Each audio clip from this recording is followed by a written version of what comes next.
Chapter 17. The captain pulled up an old box. On the side of it, in Mom's writing, it read, Mom and Dad memorabilia. It occurred to me that the captain was probably my mom's parents' age if they hadn't driven off to Florida one foggy morning only to be run off the road by a truck.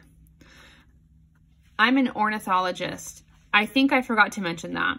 He sat on the box, a bird aficionado. I met Catherine when she was married to her first husband, Seagram Hart III. Only his name shouldn't have been Hart because he didn't have one. Oh, he had a ticker and all. The ticker, talker like a clocker. No doubt it told perfect and accurate time. But, oh, he was heartless. Catherine had been accomplished flautist. That's the one who plays the flute. I play the viola, Sharon piped up. Wonderful. We must listen sometime. What next? I asked. I wish Sharon Trout wouldn't interrupt. What next? He seemed lost in thought. What next? She played the flute, I prompted. Yes, and she put all of her love, the love that her husband rejected, into her music, her garden, and her birds. She had money. Did she ever? She went from wealthy, painful childhood into a wealthy, empty marriage. To fill her sad hours, she raised rare birds. How did you meet her? Sharon asked. She hired me to build an aviary. This was not to be an ordinary aviary, a big cage. This was to be what I shall call it. What shall I call it? A work of art, a habitat for masterful proportions. It was. He wiped his eyes and gazed at the window. As if on cue, two sparrows flew onto the phone wire. Exquisite. Wonderful. The finest aviary ever built. Tony turned again and kicked off the covers. Go on, Sharon urged.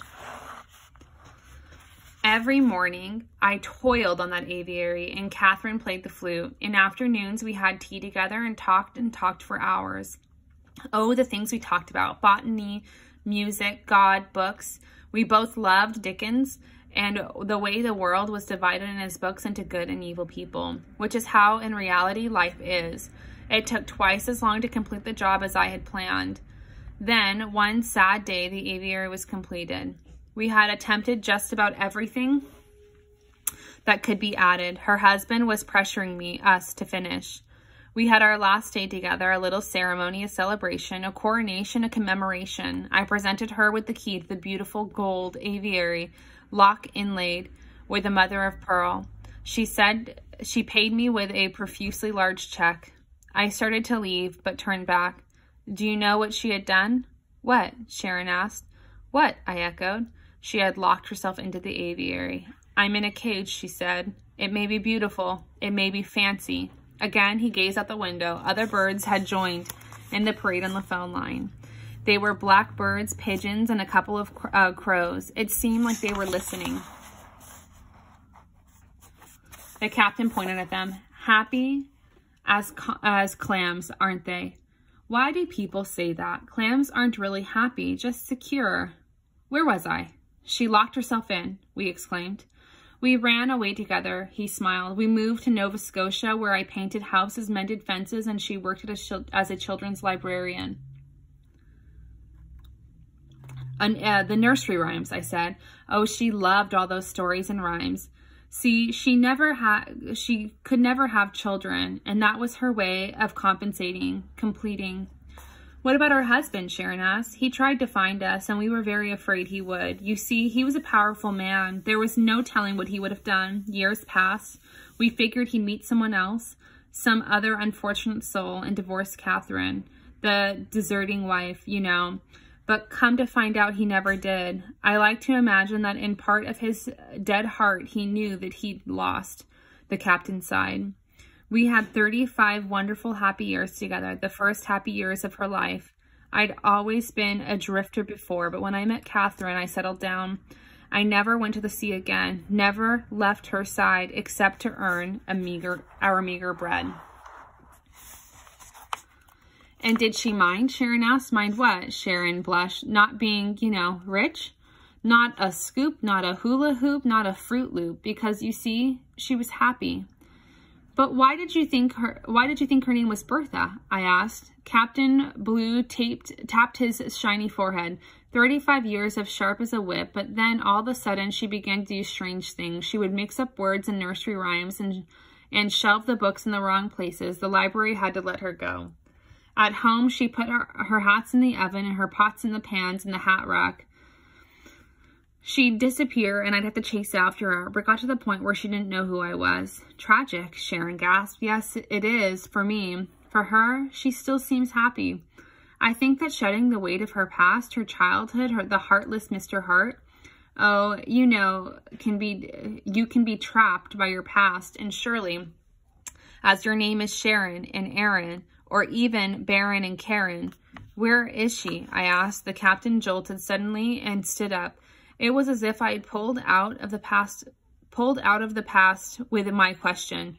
I must go, he said. I always collect her on Monday mornings. And we come and see. He looked around the room. Oh, the pets. But where does she live now? What happened to her? I wanted to know. 35 years, he said, and we lived together in Canada. But then my work dropped off. Catherine's problems became worse.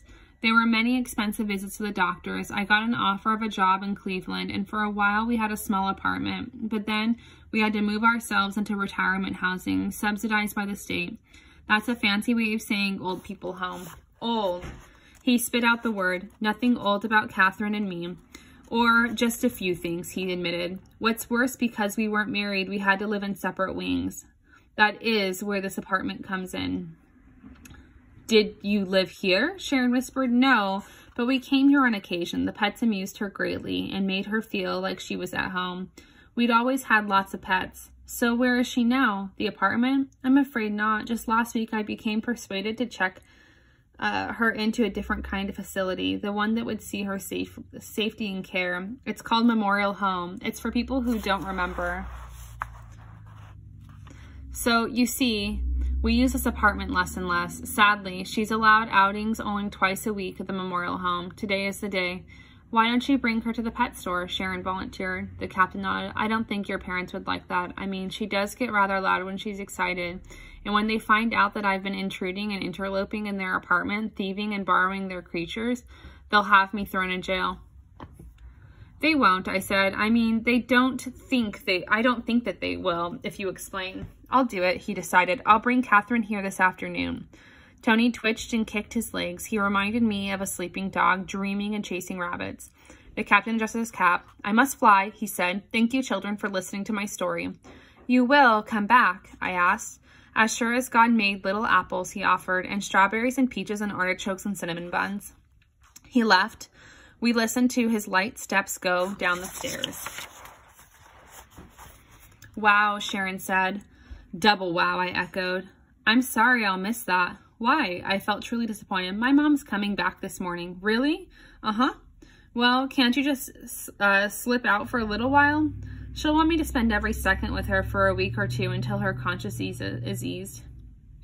I'm sure it's just cause she missed you. I mean, you're a lot of fun. Really? She smiled, but I didn't get to answer. Tony rolled over onto his back, groaned, and sat up. Did I miss anything?